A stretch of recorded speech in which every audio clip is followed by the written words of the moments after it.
Hello, I'm Stephanie. And I'm Lauren. And this is I've Got Guts, a podcast about living and thriving with chronic illness. Let's be real, it is really hard. But it doesn't have to be. You are not alone. With this podcast, we want to create a community and a space to be able to talk about the tough stuff And laugh along the way. The idea for this podcast stemmed from us trying to find one for ourselves to listen to, but not being able to find anything that didn't make us more sad or frustrated. Our goal is to talk about the hard stuff, but also talk about how to get through it, be positive, have a full and productive life, and of course, thrive. But before we get started, just so we are clear, we are not medical professionals. We are just here sharing our personal experiences. All right, here we go. Let's kick it off with Thorns and Roses, Ro. You want me to go first? You go first with your thorn. My thorn is still doctors. Here we go. It's like the never-ending thorn. It's a really long thorn. Yeah. I mean, so like I told you guys a little bit the last time, like about my ferritin, which is iron that's really low, and I need to get it resolved. And I just can't find a doctor that will help me. And I have pleaded my case with now every single doctor that I have contact with. And don't you feel like this is kind of like, not that it's a basic thing, but it's like your iron is low, now you need iron. Like, why does it have to be so hard? Well, it's because I have stomach issues. So I'm not like, no, I can't just take iron tablets. You know what I mean? I need an infusion or whatever. So you'd think that my gastroenterologist would be willing to help me. I literally sent her a pleading email. I was like, you know me, you know the situation. I'm going through fertility. I was like, please don't let this be the thing that sets my fertility journey back. I need to have a baby. Yes. I was like begging her. She's like, unfortunately, I would have to refer you to hematology as well. She's like, so I can refer you to hematology through, because in Rochester, we have like 2 branches of medical. She's like, I can refer you to one through this branch and see if they can get you in faster. I was like, do it. And then I sent my gynecologist a long email. I was like, you've known me the longest. You've known me since I was 16. I was like, please, I'm going through IVF. Like, could you just write me an iron infusion? Because the hematologist was like, they're like, well, it'll take 1 to 2 weeks for the doctor to look at your file, and then we'll call you to schedule an appointment for him to talk to you. So it'll be like a month before I get an iron infusion. Right. And it's not even like you're just not feeling well. It's affecting your fertility journey. So like, let's get on this. Yep. It's a thorn in my side. And in the meantime, I just feel like absolute crap. It's the worst. Funny. I know how you're feeling. Okay, so let's talk about your thorn. So my thorn is also a new health-related, I shouldn't say new, but it's a health-related thorn. And I'm navigating a lot of different waters here. And I am normally very regular when it comes to going to the bathroom, except with what's going on, I seem to be a bit constipated. And I'm not someone who can go to the bath. I usually go to the bathroom literally 4 to 5 times a day. Yeah, I'm very regular, if not overly. But that's normal for me. So at this point, I didn't go to the bathroom for about 5 days. Yeah, that's a long time. So I call Rome and I'm like, this is her specialty, right? Like, I'm usually the one who can easily go and she's the constipated one. So I'm like crying on the phone, what can I do? What should I do? And she said, let me get you my enema bucket.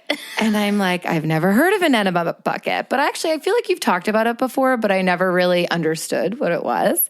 So my thorn is constipation, which kind of led to me finally feeling better, though, because I realized the enema bucket actually works. Yeah, and let's talk about friendship, guys. I stayed on the phone with Lauren while she was inserting the enema bucket inside of herself, and I was coaching her through it. That's friendship. Listen, this is something that is very, like, it's really, you're treading unknown waters if you're ever doing this for the first time. This is maybe, I've only ever had to give myself 2 enemas over the course of my whole life. So this for me was like really, so Sean went to pick it up because I was like dying. To give him directions. Steph walks him through the directions. And then when he brought it in, I'm like looking at this contraption. And it's legit a silver bucket, which actually looks kind of fancy. It is kind of fancy. And like this tube and the applicator. But bottom line is, if you are ever feeling constipated, this is a really easy way to do it. It is. It's better than the store-bought one. That's like squeezing a bottle of salad dressing up your butt. It's just like weird. It is weird. It just comes in this squeezy tube. Yes, yeah. So this was definitely an interesting experience / a little messy, but all worked out. My favorite part was when I was like, all right, as soon as you have to get up and go, hang up the phone. And you were like, I'm real far away. You're going to have to hang up. It's like, okay. So you know you got a real friend when she walks you through your first enema bucket live. I got your back. All right, let's switch to roses. My rose was that our niece, Savannah, she turned 2 this week, and we had her birthday party yesterday, and she was just so cute. She was literally like walking around the house saying, "Happy birthday. Happy birthday." And she is not shy. Every person that was there, she would just walk up to them and like climb in their lap and like. I love that. She's cheering for herself. She's at the table like doing a happy dance in front of her food. Like, she's so cute. She's so adorable. Well, happy birthday, Savannah. I love it. That was mine. What about you? Mine is a very basic rose, a very fulfilling rose. I went to a restaurant last night that has the most amazing lobster bisque soup, and it's gluten-free because a lot of places will do lobster bisque, but it's not always gluten-free. The roux, so right. The flour. Right, exactly. So I usually watch my mom, my dad, Connor, well, not Connor, last night, Connor, eating the lobster bisque, and my mouth is usually watering. And I got to eat the most delicious bowl of lobster bisque. And you really haven't eaten in a long time, so this is a real special roast. Yes, it was. Even when my mom suggested going out to eat, I'm like, I don't know if I can do it. I'm like, unless I can find a place with soup, nice and easy on the digestive tract. So there you go. That was my rose this week. All right, let's do some shout outs. Who's our shout out this week, Rum? Our shout out is my coworker, Wendy. So Wendy is like one of our most dedicated listeners. In fact, we had off Wednesday this past week for the Lunar New Year for the first time. Fun little holiday to have off. Yeah, when we got back to work on Thursday, she was like, "I was so upset this morning." I go, "Why?" She goes, "Because I thought it was a Monday and I had your podcast to listen to, but it's really a Thursday and I didn't have your podcast to listen to." Oh my gosh, I love her. I know. And I just want, she also struggles with health issues, and she has Crohn's, and she, on Friday did unfortunately have to leave work. She just didn't look well. Things were bad. And she did end up in the hospital because her Crohn's was attacking her ileum. So I know she's struggling health-wise right now. And I know that listening to us talk about our journeys has helped her, and me and her have each other at work. So I just want to give her a little shout out because I know she's down and out this week. And she's so incredibly supportive. Have I met Wendy yet? Not yet. Ooh, she's doing our book club, right? Yep, so I am going to get to meet her soon. I can't wait to meet you, Wendy. Yeah. I love it. All right. Well, we have 2 very special guests here today for a little Q&A session. Yes. Drum roll, please. It happens to be our husbands, Sean and Anthony. Oh, we're really doing it like the intro, are we? Okay. Completely unexpected. Great. Anthony's usually sitting here just like soaking it all in and managing all the sound, right? Our producer here. So we talked a little bit about spouse support last week, and so that kind of led us to this session this week. But before we get into serious questions, we'd like you guys to get to know our husbands a little bit better. Yes, absolutely. So maybe we should have them just tell a little bit about themselves first. Yeah. Who wants to go first, gentlemen? Do it, Sean. All right, I suppose. I'm Sean. There's a cat. There's the cat. Lauren and I have been on this wacky journey of ours for, 20 years or something like that at this point. Yes. There's been a lot of medical ups and downs along the way, but we managed to fight our way through.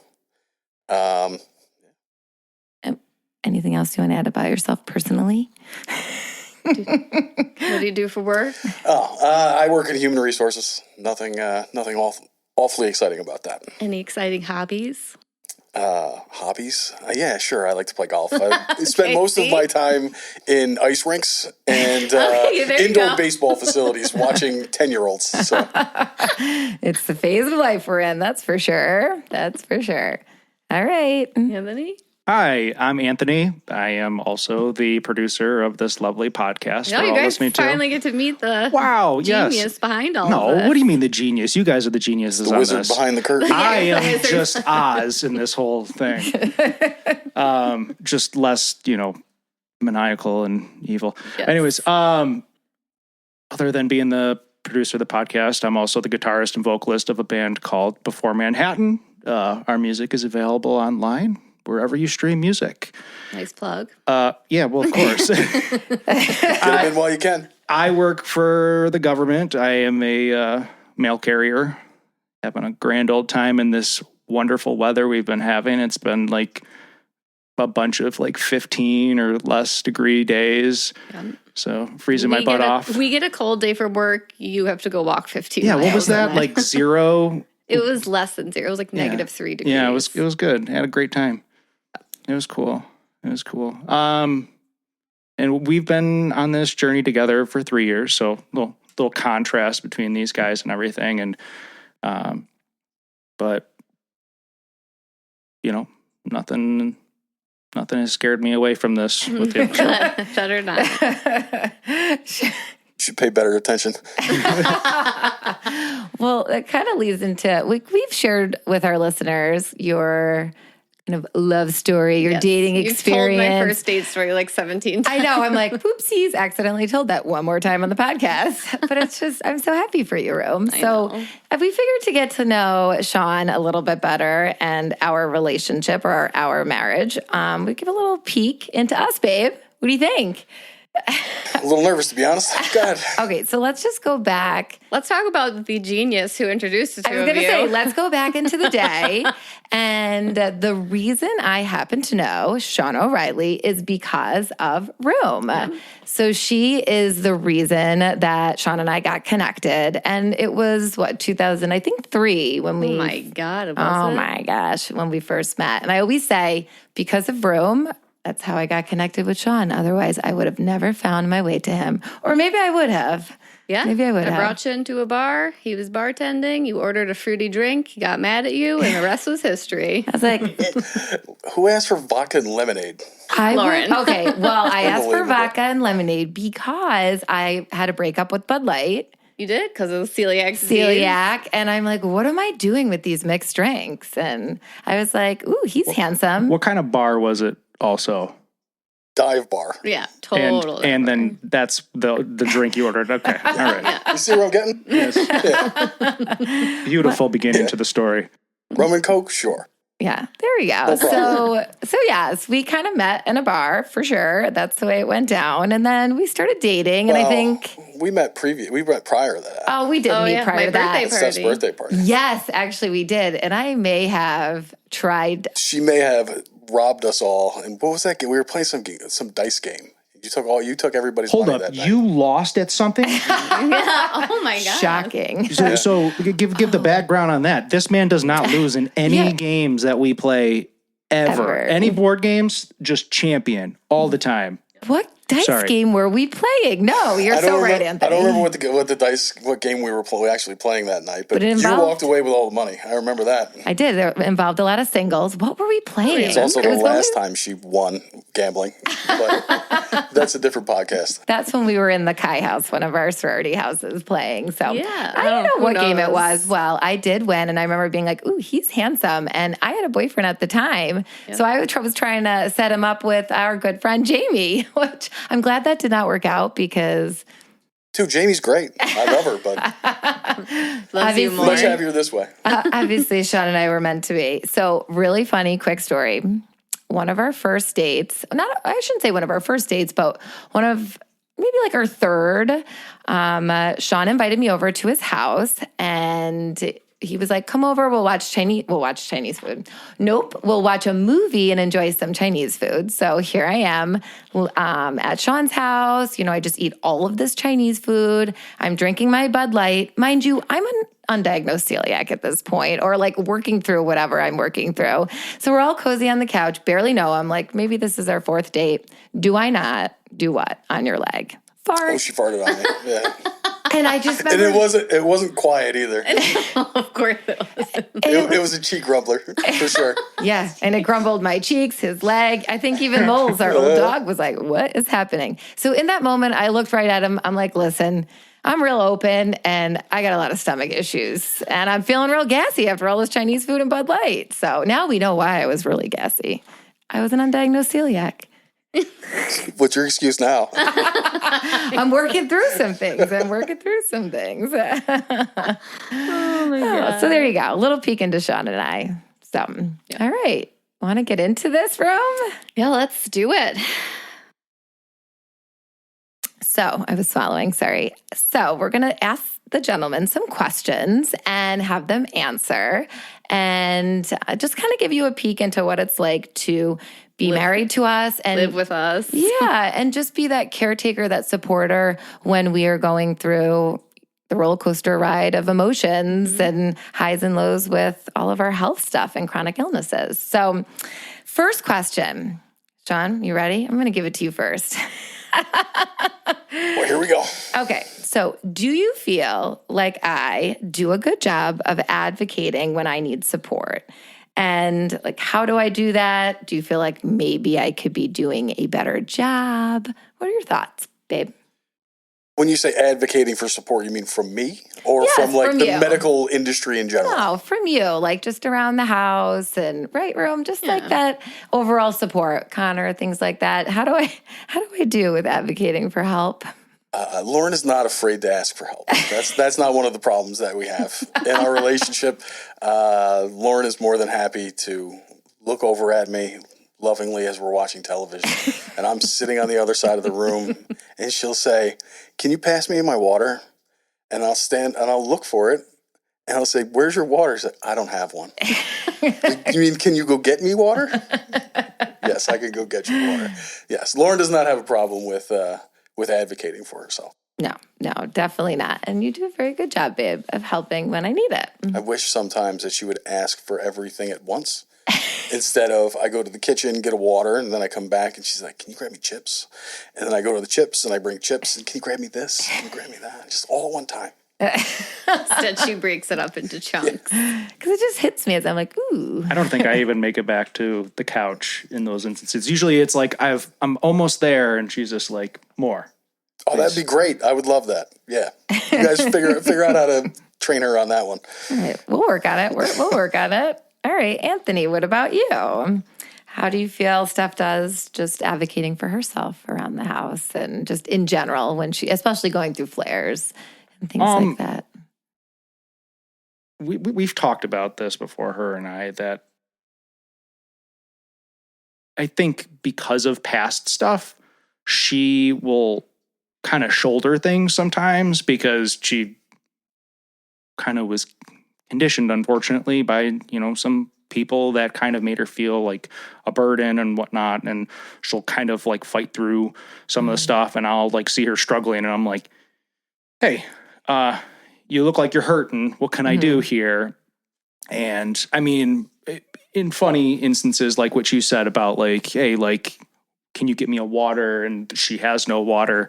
Like, we both, have different sleeping situations. Like Steph has like this mountain that she sleeps upon and everything. And I sleep just on our, nice mattress and everything. And like a normal human. Yes. But, but I have sleep apnea and I wear a CPAP mask while I'm sleeping. So I'm all hooked up and ready to go and Steph's ready. The lights aren't turned off. The sound machine isn't turned on. And I'm like, I got to find an easier way to do this. Especially for you, if there's ever a scenario that like I'm not there for some reason and you need just to turn the lights off. Once I'm set up in my mountain, I can't move from my mountain. So I got a smart plug so she can tell our Google to turn the lights off. It's been really nice. But you know what? It's been glorious. So it really has been. So I try to like, word. So you have your subtle cues and I try to pick up on it in some creative ways and everything. And I mean, that's a, nerdy way of doing stuff, but I do my best to let you know that you are not a burden to me. Thank you. I appreciate that. Sean, bite your tongue. I see you over there. I thought you were going to say something. Nope. We've been at this a lot longer than me knowing when not to keep my mouth closed. I can read your face well, though. All right. Second question. All right. Starting with you, Anthony. All right. Do you ever feel like you notice me pushing myself to the limit before I ask for help? Yes. So how I just answered and everything, you will just, you do it in different scenarios though. Like, so I know when you are focused on school and everything, your level of energy you can put out when you are having like a flare or some kind of stomach issue, I know you can't, because you have so much like responsibility that you have to deal with for that job. So it's hard for you to be there at like 10%. When you're at home, you could be feeling that 10% and you will just be like, all right, I got to go clean the fridge. I got to go clean the cabinets. And it's just like, hey, you need to just lay down. You need to relax because you're going to burn yourself out. And you might end up having this stay at home extended. Sometimes I just need to be told to sit down and stop. So, yes. So that's what happens sometimes. Or I have to yell at you and tell you to drink something instead of torturing yourself. Sometimes I avoid drinking. It hurts. Sean, how about you? Do you ever feel like you notice Lauren pushing herself to the limit before she asks for help? I mean, she's kind of crazy like that. It's true. You know, the hard thing I think for Lauren is when she's not feeling well, everything still has to be perfect. Everything's got to be exactly where it's supposed to be. Everything's got to be clean. Everything's got to be this. Everything's got to be that. And there's the other part of her personality that doesn't believe that, regardless of who else is doing it, that they can't do it right, you know? So Anthony, does that sound familiar? Lauren definitely pushes herself too hard a lot of the times. And it can be hard to get her to back down until she runs herself dry. And then she just looks and she goes, I've shut down. Okay. Okay. What do you need me to do? I can handle that. The other thing that she does when she pushes herself is with her medication. When she's in pain, she'll look at me and she'll go, I'm not taking any pills today. This is going to be a wonderful day. You just know it's coming. But, you know, she does it because she'll do it on a Saturday or a Sunday because she wants to make sure that she's going to be able to get through the day Monday when she's at school. And, you know, on those days, I understand that, you know, things are going to be a little tense around the house. So, you know, we all got to act accordingly. Yep. Very true. She's in Very pain. true. Everyone's in pain. Yep, they're all going down. No, just kidding. Well, that kind of leads into the next question that we're going to ask you guys, which is, what are the biggest ways you find yourself helping? You know, when either Steph and I are in a flare or not feeling good. And I think for me, when I asked you this question, babe, I'm feeling like it's more of like when I'm out for the count, when I really can't, like after a surgery or after something where I'm literally on the couch and I can't do things for myself, you know, around the house and just in general. What are the biggest ways you find yourself helping me emotionally as well? Well, I mean, it's changed over the years. You know, at the beginning when we first got together, it was a lot of just caring for you, you know, making sure that you had your meds and you had your waters and you had everything that you needed so you didn't have to overexert yourself after a surgery or something like that. Now, it's a little bit different. You know, I still do a lot of those things, but the biggest thing that I do is I distract Connor during these things. You know, we go the other night, Lauren was having a tough night. Me and Connor went to a hockey game. Yep. You know, I'm just doing things so he doesn't really have to see mom rolling around on the ground clutching her stomach. Right. You know? Yes. Yeah. So a lot of it, what I do now is just distracting him, which means that I get to, you know, go to hockey games and play video games. Yeah, not too bad. It's going terribly for me right now. Connor is just so many perks with our little man. Anthony, what about you? What are some of the biggest ways you find yourself helping? Well, other than kind of just like the typical, I got to take care of the house still. I got to walk Rena. I got to go take her out. I know that, you know, prior to me was you panic calling people like, hey, can you come over and walk Rena? And I know it was really tough when I was out because of my knee surgery and we were both trying to like coordinate, like, how are we going to do this and everything? But this is about you. And I just kind of see what's going on. Okay. Because we can't have our house in ruins. And when you're having a rough time, I'm hanging out with you on the couch, making sure you're okay, got what you need and everything. And, you know, you want some food. Well, I know all the time I'm just like, hey, what do you need right now? You want this? You want this right now? I'll go get you a pretzel. I know you want your soft pretzel. My favorite snack. That's too funny. I do have to say, thinking about the two of you, you guys do have a very strong line of communicating, both ways, which I feel like is super impressive so early on in a relationship, you know? So I haven't had any surgeries or anything that you've had to help me recover from, but I know like physically. Your tonsils? Well, that's true. That was when you didn't want to drink or eat anything? That's not seared in his mind or anything. No, it's okay. That's pretty rough. It's okay. I think about like my blackouts. Yeah. Those are always tough, especially when I'm not in the room to catch you. Especially when you're in the shower and then like you're sitting there and then you start yelling and I'm like, how long have you been down? You're just like, I have no idea. And I'm like, well, what? I didn't hear you. I did like nothing. It's not fun. Definitely not. Okay, I'm just going to insert a question that just came to mind. Does it ever happen for you, a room where you'll wake up in the middle of the night, like in searing pain or something, like you're getting sick? And how is it? Because like you used to always be by yourself, right? And now you have Anthony right there, with you.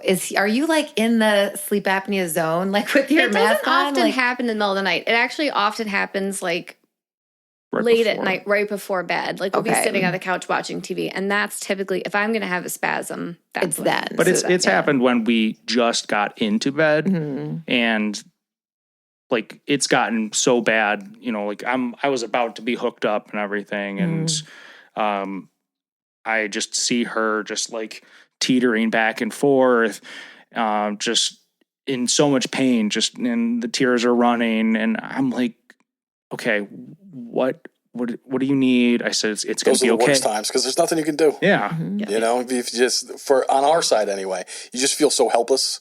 Like Lauren will she'll be laying in bed next to me. She's holding her stomach. She's in kind of the fetal position, kind of rocking back and forth. And all I can do is, get pills and sit there, and you feel, you rub my back. Well, that's true. I do rub her back. But you feel helpless, in those situations. And it's tough.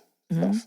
Yeah. I feel like I have a lot more of like, right, babe, like, or I wake up in the middle of the night, like in searing pain. It's nothing like a 4 a.m. elbow in the ribs, followed by massive amounts of tears.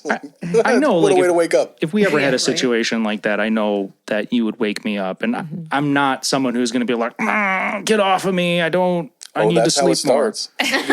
because you don't know that there's a problem. When you first get that elbow in the ribs, you're like, again? Put your knees down. And then you look over and it's, oh no, I've done something terrible. I mean, she's kicked me. She puts her, like, if she puts her bare skin on me, she's just like, I don't even know. She's the sun. So she touches me and I get immediately dehydrated. So I have like this huge headache. So, I mean, I guess that's like the worst situation. You talk about the mountain that she sleeps on. Because Lauren sleeps on I don't know if I would call it a mountain. It's about an incline. That's very steep. It's definitely an incline. She has the wedge too? Yeah, we'll call that one a hill, I suppose.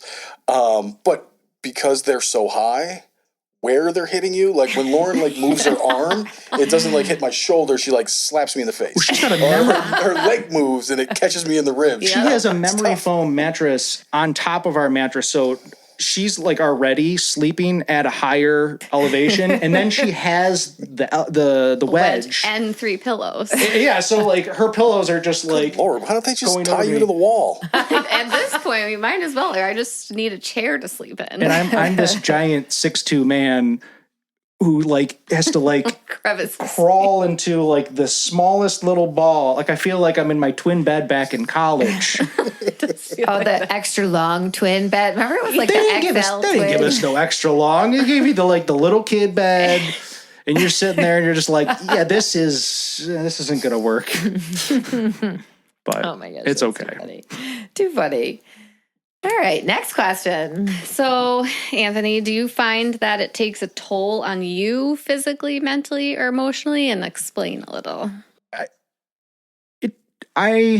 When you are in those moments, I think it's just, I'm obviously fearful. Like, I don't know how long it's going to last. I don't know how you are feeling. And obviously all I want to do is be able to help.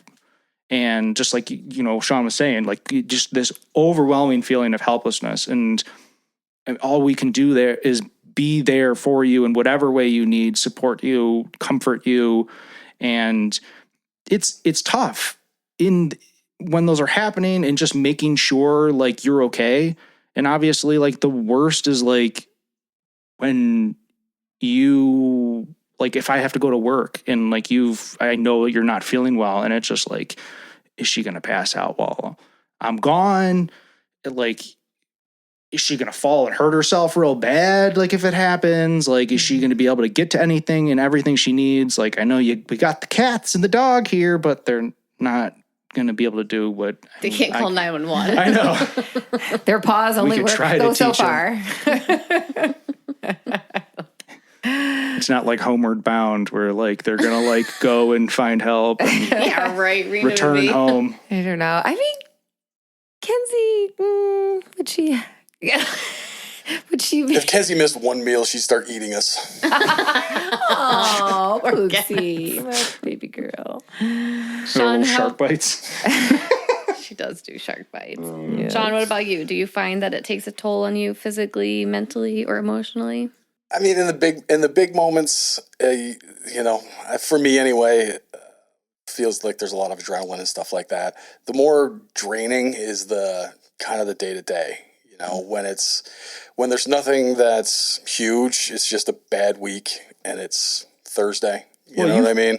You've had hospital experiences with her. I have not had that with Steph yet. Like, I've gone to get her from like procedures, but like, what about that? Like, honestly, the hospitals around here are great, and it's kind of easier on me when she's in the hospital, to be totally honest, because all of those little asks that kind of just bury you are being done by the nurses and stuff like that.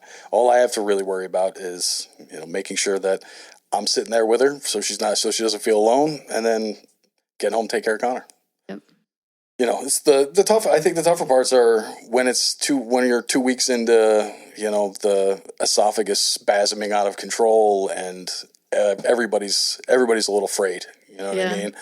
I think that it's tougher to stay level in those cases, and level is what Lauren needs in those cases. So, I try. I don't always succeed, but Sean does a great job of just being even, like, all the time when it comes to those things. Like, where some people could be like, oh my God, we're going to the hospital. Like, something's crazy. Like, just like, get in the car, we're going. Like, and that's what I need. That's exactly what I need. Yeah. I can't have any hysterical people around me. I have to say, I appreciate that about Anthony too. He meets me where I'm at. Like, he doesn't ever panic more than I'm panicking.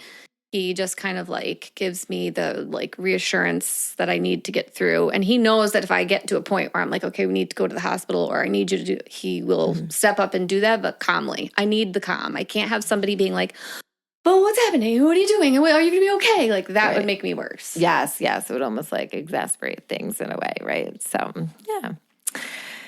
All right. Next question.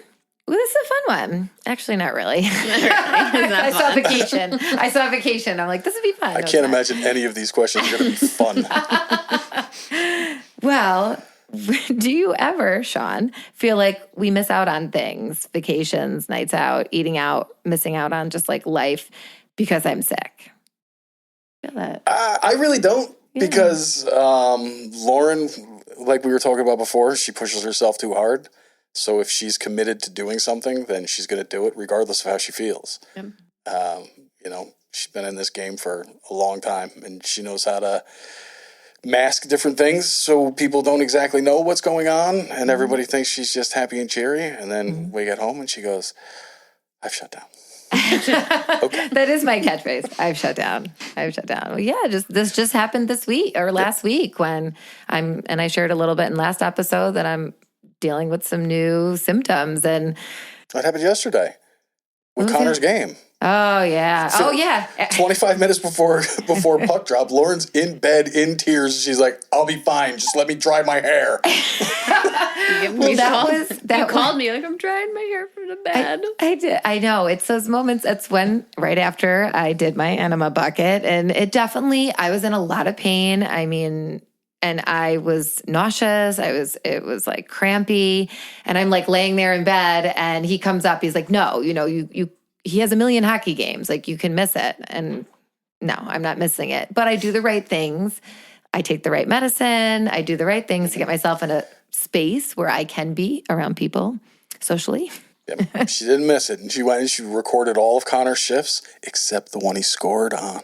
So I blame that on the fact that I'm not feeling well, but I've been trying so hard to get him like scoring a goal at the hockey game. I literally recorded every shift. So that one short-sided that you missed was so nice. Like the open in the game, little short side right over the pad. I was like, this guy starting young. All right. So Anthony, what about you? Do you ever feel like you guys miss out on things, vacations, nights out, eating out, things like that? I do not ever feel that way. And I feel like I am always reassuring you in these times. Like if we've made plans with you guys or Keegan and Taryn, or if I've got a show booked and like you've broken down crying to me like, I don't want to be there, disappointed. I'm just like, dude, no, you have to feel better. Like it's okay if we have to cancel. No one's going to be mad at us. We're not doing anything else. We're staying home and I'm taking care of you and I'm making sure you're in a good, space mentally, physically, emotionally,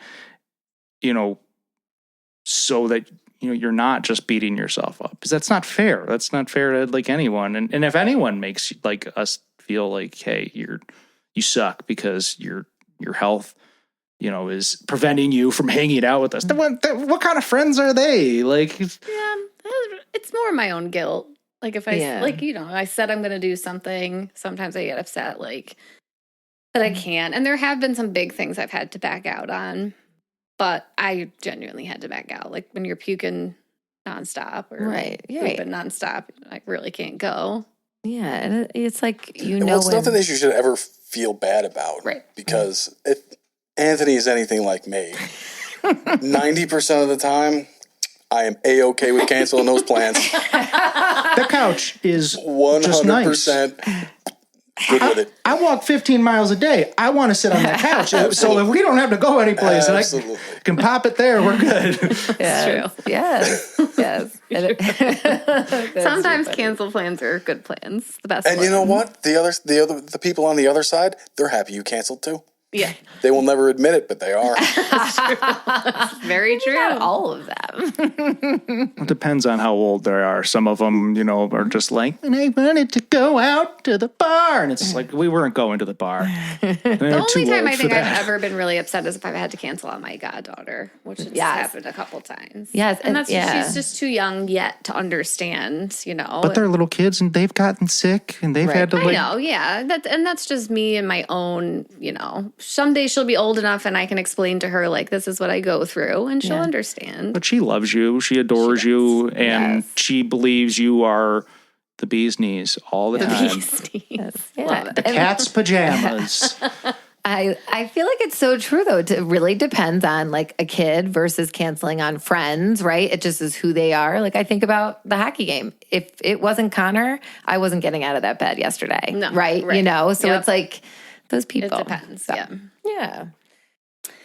All right, Anthony, do you ever feel like it is hard or scary to plan for the future? Like maybe a fear that I might not be able to work long term? What does that look like or feel like for you? Like the potential of there being periods of time where you might be the only person bringing in an income? So before this question was ever asked to me, I had never actually thought about this because I know how driven and how much you're planning and how much I've seen you deal with adversity. But if we're thinking in the hypothetical, if it did happen, I know I would have to step up because there'd be no way we'd be able to survive. Absolutely. If I were just to be like, okay, well, you're out, down and out, and I'm just going about things just like, nonchalant, it would just be bad. We would fail, having a home would not be, something that we would be looking forward to. And, you've talked about like us trying to start our family and everything together. And that's just no kind of, influence or any kind of lesson I want to impart upon anyone. I want to make sure that you're taken care of. And if I have to spend more time working to make sure that we are financially covered and taken care of, I would, no question. I got lucky. He read my blog before, all this. So he was like, you know what? He's got this. Yeah, like Anthony got a preview. He did get and a preview. he willingly admitted into this to your life, where Sean really didn't get a preview. No. Sean is the poster child for get a medical history before you get down on one knee. I didn't even have a ton on my medical history then, right? Nothing really. I really No, none of us really understood what 22 years of undiagnosed celiacness would do to a person. Here we are all these years later. And his significant other. Well, and Anthony read my blog, but he has yet to experience like a horrific, scary flare, which hopefully it never happens. But, I think, in the case that it does, you seem well prepared. I mean, my only experience with anyone living with any crazy chronic illness is my bass player, Matt. And I've, seen him spend like days at a time, over like a long time in the hospital and everything. And, even though he lived with that illness, it was like, this is still like one of my best friends, it was just, that doesn't change how I view and value this human being. And, obviously I saw this beautiful human being and I knew you dealt with this stuff. And I was like, this doesn't change who you are. This is you, but you deal with this. So why is this going to change anything of that, Yeah. Sean, how about you? Do you ever feel like it's hard or scary to plan for the future? No, not at all. I have come to the realization over all of these years that Lauren is indestructible. So, it's unless there's a bolt of lightning coming down, she's going to get up and go to work on Monday. So, dare we say cockroach? There you go. But the other thing is, Lauren, again, with pushing herself too far, she has a side business aside from her teaching job where she can do that from the couch. That's what she tells people all the time. She was very happy. A couple of weeks ago, she was feeling terrible. She was like, I'm going to take pictures so I can post on all the social media things about how I'm working and I feel like crap. That's very true. It is true. It's because it can be scary, right? If you're physically unable to go to your job and do, whether it be teaching or like Anthony, walking all those miles, delivering mail, like sometimes your body is not allowing you to do it, and to be able to have creative ways to bring in income, I think has been such a blessing for us. So I agree. All right. Next question. So this one is, if there were resources available, like pay, financial support, things like that, to help with your spouse or me or Rim, would you guys take advantage of that? What do you mean? Like if there were programs available, like that you could get paid or have financial support to take care of your spouse when they're sick, specifically, like a caregiver. Oh, okay. So you basically get paid to take care of me.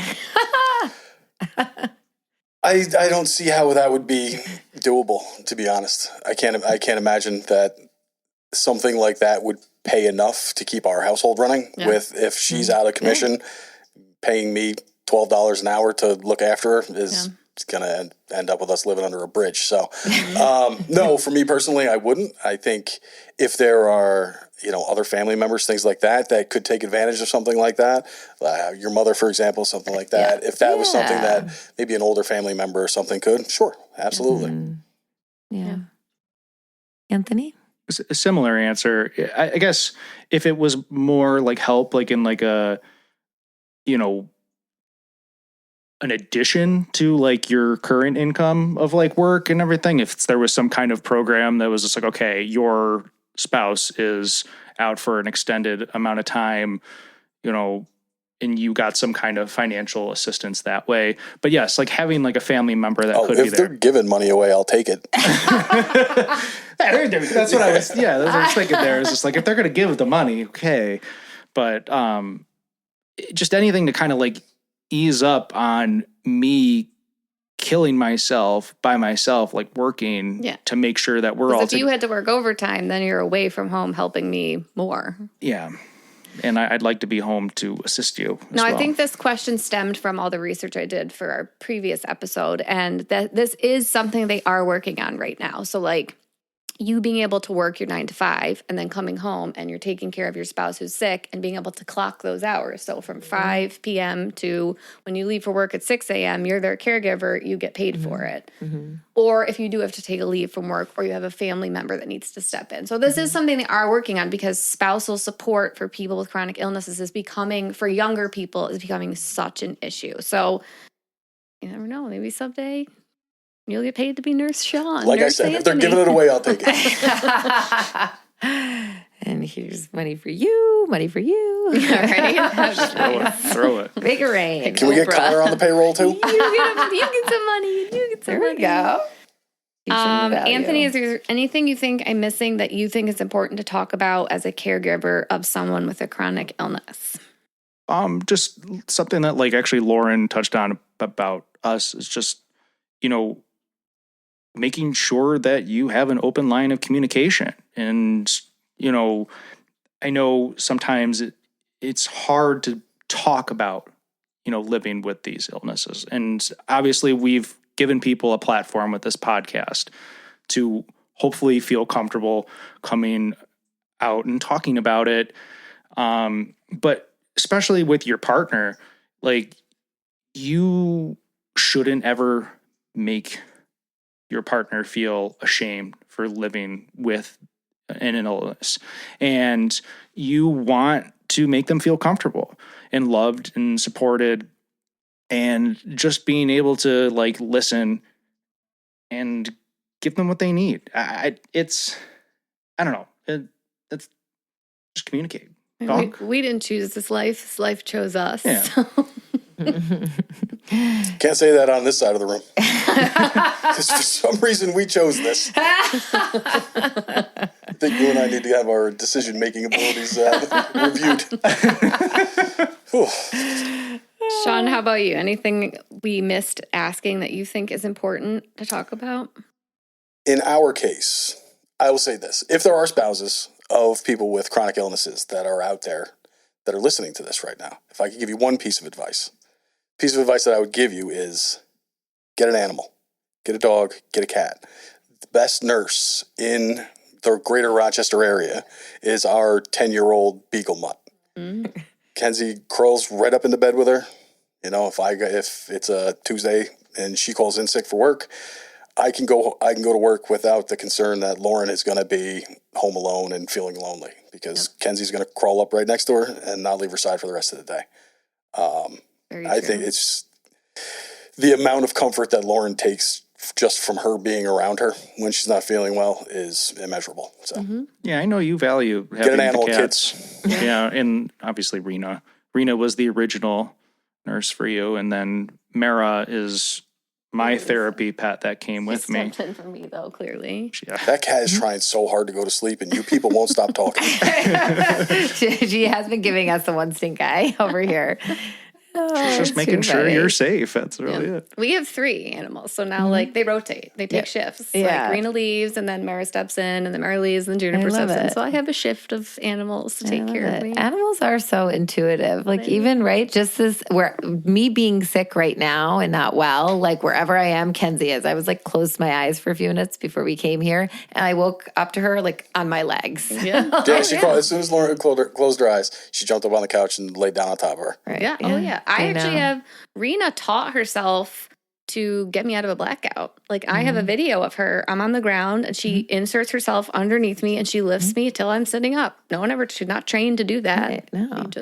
She's really special, too, though. Like, she can open doors, locks. She can lock doors. She can lock car doors and turn Michael Bublé's Christmas album all the way up. And she to can the point lock where us the out of the neighbors have house. to call the cops on her. So she's definitely special. She is definitely a special one. We love you, Rena. She's downstairs licking a window. Sean Cotter and I got here today, and Rena has not really. I mean, we usually see each other a lot, especially more during the summer. I was here yesterday. Well, I'm just saying, like, as all 3 of us, coming over at the same time to see, and Rena just, like, didn't know what to do with herself. She was legit aggressively licking the window. Right. Yes, because why wouldn't I get a dog with anxiety? She has her own. She helps soothe yours. Yeah. You know, it's just a perfect circle of life. Perfect circle of life. You guys will have to post the photo of Mara giving Rena like the dirtiest look. Remember that one when you were like treats, and then Mara's just like, oh yeah, not best friends coexisting together. Well, that wraps up our Q&A session with our boys. That was pretty fun. What do you guys think? It was quite enjoyable. Thank you. Thanks for having us. Loads of fun. Yeah. Well, thank you for being willing to do this and being open and honest with our listeners. We appreciate it. And we know it's just helping more people the more we can share and highlight different perspectives and different stories for everyone to connect with. So, all right. Thank you for listening. We really appreciate any likes, follows, and reviews wherever you listen to your podcasts. And you can find us at I've Got Guts Podcast on Facebook and Instagram. And you can email us at I'veGotGutsPodcast@gmail.com. For listening. Bye. Goodbye, folks.